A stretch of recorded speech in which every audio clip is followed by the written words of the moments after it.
Hello YouTube, how is everybody?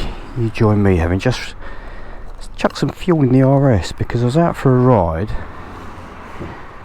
and it suddenly dawned on me I couldn't remember when I last filled the bike up. It was when I was out with Gibbo the other week.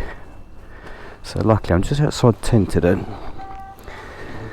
straight to a petrol station and chuck a bit of super in there. So what have we done? 129.5, it's 130 miles. Reset the trip, remember those days people? 6.94 litres, I'll work that out later. That's not bad, is it? Well, that isn't 10.5 quid. So, how is everybody today? I hope you're well and enjoying decent weather wherever you are. Oh, revs! Look at that, 8,000 RPM. She's flying today. I'll go down here a little bit. So yeah, how is everybody today? I hope you're well, and I hope wherever you are, the weather is beautiful, and that life is treating you well, and you've got something like a thing of beauty to ride. And if you haven't, I hope you just enjoy watching other people ride. I know I do. You know, when you're catching the odd video of people that you find entertaining or chilled out or whatever, just riding their bikes down the lanes and waffling. Some of them, like me, chat into a mic, whereas other people overlay a bit of audio afterwards. I can't be asked to do all of that right now.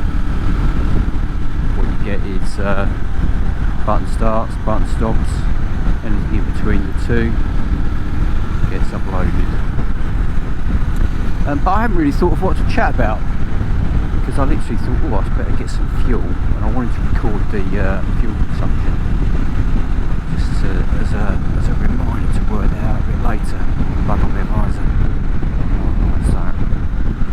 But the funny thing was, that was a tenner. Now I remember many years ago, a mate of mine, Jack, and I'm talking the 80s this was, and he vowed he would never buy a car that didn't do 100 miles to a tenner. How about that? 100 miles to a tenner. I mean, to be fair, there probably are cars that do that now. But back then, everything ran carbs. Everything was uneconomical. And unreliable, to be fair. It's just how it was. But I suppose these days, when you've got petrol cars that do 60-70 miles to the gallon, some do more than that, then that's still achievable, thinking about it. But in those days we smoked around in old stuff like V8 SD1 Rovers and, you know, all that sort of stuff. Definitely not, you know, economical bits and pieces. Now just here, we just entered Rovenden. Just here is so that says Falstaff Antiques. It is a little Morgan Motor Museum, and it's well worth it. All the Morgans they've got are all trikes. They're all, I say trikes, that's probably the wrong word actually. I'm going to get someone from the Morgan Owners Club turning up with a noose and a shotgun. They're all three-wheelers, tricycles, what do you want to call them? But yeah, they're all three-wheelers, but there's some lovely stuff in there. And there's just a rear engine something. They've got loads of automotive memorabilia, you know, oil cans and signs and all that sort of stuff. So if ever you're passing through Rovenden, it's only open certain dates, so it's probably best off checking. I don't know if they've got a website, but it's best off checking that they're going to be open. But yeah, if you like anything with engines really, or anything old, yeah, pop in and have a look. And while you're there, buy yourself some little antiques and whatever, just to keep a few quid coming into their pockets to keep the motor museum running, because the guy that runs it, you probably won't mind me saying, well, you won't mind me saying, you won't be watching this, will he? But he's no spring chicken. You know, years ago, you want a years, and there will become a time when you might call it a day. So rather than if you're passing, scoot and have a look, because I would suggest that when he closes it, it's probably a case of the collection gets sold off or what have you, because it's certainly it's a venture of passion, I would guess, for him. It's certainly probably not money making, so it's something that he does because he loves it, and you need to find that special person who can do the same thing. Hopefully they will, but it's quite a niche market. But yeah, I can't remember what the collection's called. Is it Booth Collection? That rings a bell. But yeah, worth a look. So I'm just out cruising the lanes on the RS, making the most of, I'll say late summer, this is more like autumn now, but I'm a bit of a main road. I'm hoping that Tom's going to go right, because this is the main road down towards Hastings really, all that sort of way. I'm hoping that go right. It says 1.3 miles we're turning off, but I think the A268, I think that takes us back towards the main road, or the A268. I'll find out when I get there.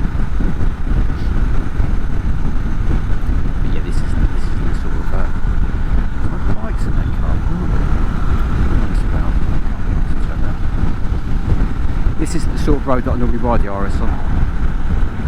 If I was touring through France, this would be the sort of road, because obviously you're going from A to B. And in France, roads like this tend to be nice and sweeping, and they're sunny. And I mean, this is a nice sweeping road just to show them, caught up by cars. And my speedo drive is whining again. I need to fix that. The weekend I picked this bike up and rode it back from the Lake District, I hadn't gone more than 10-15 miles, and this awful whine appeared, and I thought, oh fuck, that's the camshaft, because it sounded like it was speed related. As I increased and decreased the speed in top gear, the whine increased and decreased. I thought, oh no, I better dig out the number for the RAC. But then when I stopped and gave the engine a rev, the engine was quiet. It was lovely. I soon worked out it was the speedo drive, it's the speedo head, and I chucked a bit of lube in it when I got home, and it was fine. It's been fine for thousands of miles.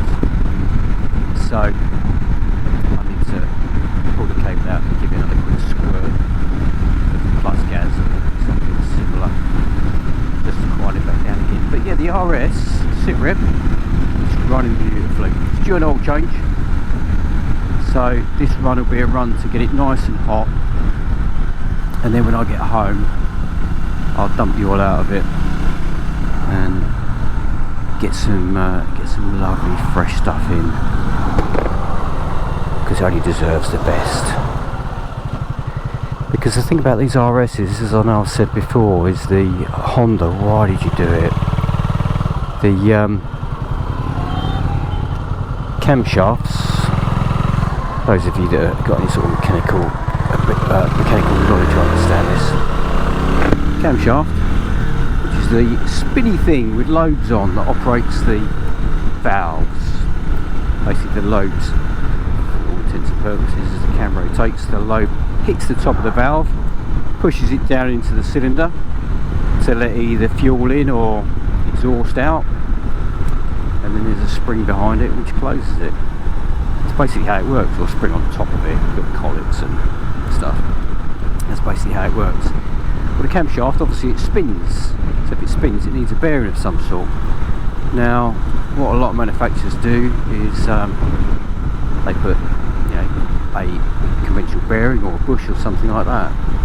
Well, Honda didn't. Honda ran the camshaft directly into the cylinder head with an oil feed that goes to it, so that relies on oil pressure acting as the bearing, and it does. That works in a lot of sort of different engines for main bearings and stuff like that. It is quite common, although you tend to with main bearings and sorry, not main bearings, big M, main bearings, they tend to have a white bearing metal as well, but anyway they don't. It is straight to the head, the alley head, and these rely heavily on having decent oil. Anyone that runs one of these says change oil every 1,000 miles and use good quality oil. I think the Honda service book is 3,000 miles, but yeah, this gets it every 1,000. Because what sort of 10-15 quid? And magnet-fishing. If I've got anything. Yeah, 10-15 quid. And the other thing that Honda did was smoke or steam. There's steam up there. That is. That's a train. You probably can't see that. Steam train. Can you see that? That's not a sight you see very often, is it? I'm glad I had the camera running now. Yeah, of course, because you've got the old Northiam station there. Again, if you're passing and you made a bit of a day out to see the Roldan Motor Museum, go and jump on the train, the steam train at Northiam. There's a castle near here as well. I sound like a tourist guide, don't I? Yeah, cylinder heads. So what used to happen is people ran shitty oil, they didn't service them in time, the oil degraded, didn't do its job, and obviously you then end up with the camshafts wearing into the cylinder head. And once that's happened, unless you want to spend a lot of money, what's this car at the front doing? There it's going. Unless you want to spend a lot of money, the head is scrap, unfortunately. Now when I've had this apart, oh nice, when I've had this apart, the cam and the head are in beautiful condition, they are as new, so obviously I want to keep it that way.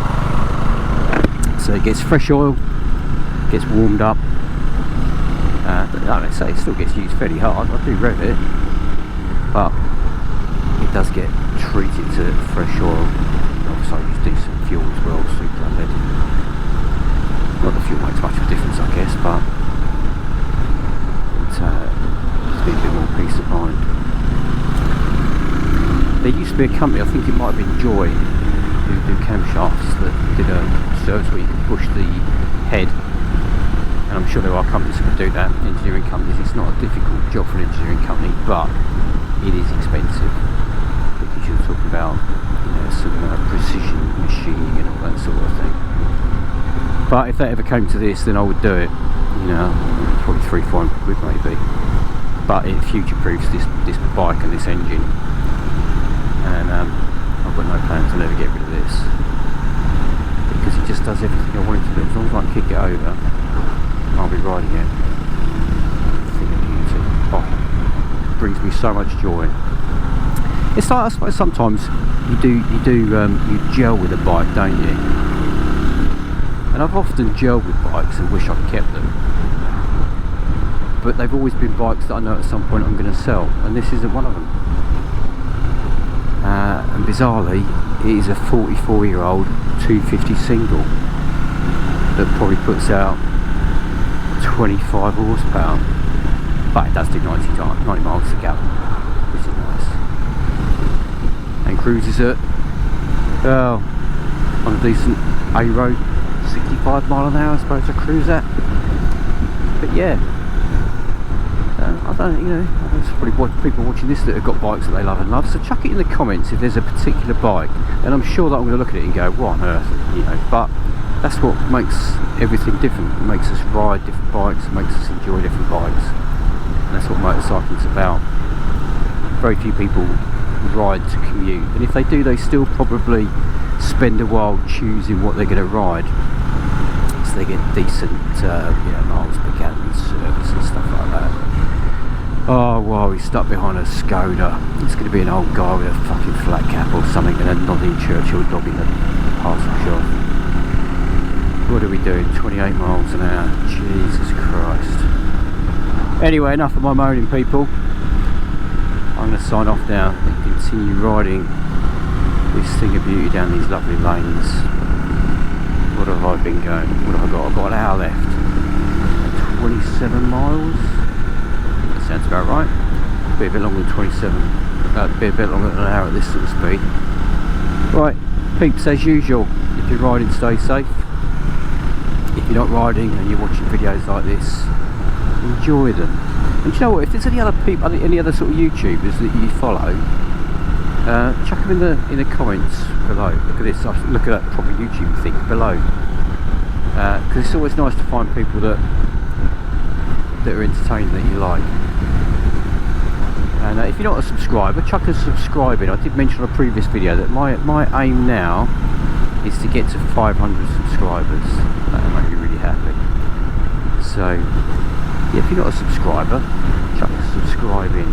I picked up one the other week, young Josh, who we met down at Deal, nice lad. So I've got an extra one there. And I did mention him in a video, and he did comment, which was really good of him. Appreciate that, Josh, if you're watching this one. Thanks very much, mate. Anyway, stay safe, everyone. Enjoy this while you can. It's going to be winter soon. And I'll see you on the next episode of RS'ing About. Take care, everyone. See you soon.